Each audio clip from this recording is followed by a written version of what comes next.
అవుతుంది, ముందు తాంబూలాలు మార్చుకుందాం. ఏంటా తొందర? చెప్పాల్సింది చెప్పకుండా అంతా చెప్పేశారుగా, ఇంకేముంది?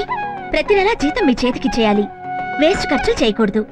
మీరు వేసిన బడ్జెట్ ప్రకారమే నెల మొత్తం ఖర్చు పెట్టాలి. అండర్స్టాండింగ్ అంటే అలా ఉండాలి. ఎక్స్క్యూజ్ మీ, తాంబూలాలు మార్చుకుందాం.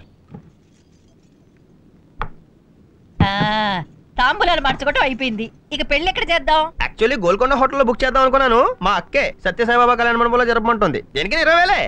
అమ్మో, అంత ఖర్చా? సింపుల్ గా రిజిస్టర్ ఆఫీస్ లో పెళ్లి చేసేసుకుందాం. అక్కడైనా ప్యూనే 50 రూపాయలు అడుగుతాడే. ఏం బావా, పెళ్ళన్నాక ఆ మాత్రం ఖర్చు పెట్టకపోతే ఎలా? సరే మీ ఇష్టం, పెళ్లి ఎక్కడైనా చేసుకుందాం, కానీ రిసెప్షన్ మాత్రం ఉండాలి. ఏ మాత్రం ఖర్చు అవుతుందో? ఎంత అవుద్ది అంటే జస్ట్ 30,000. అమ్మో, 30,000?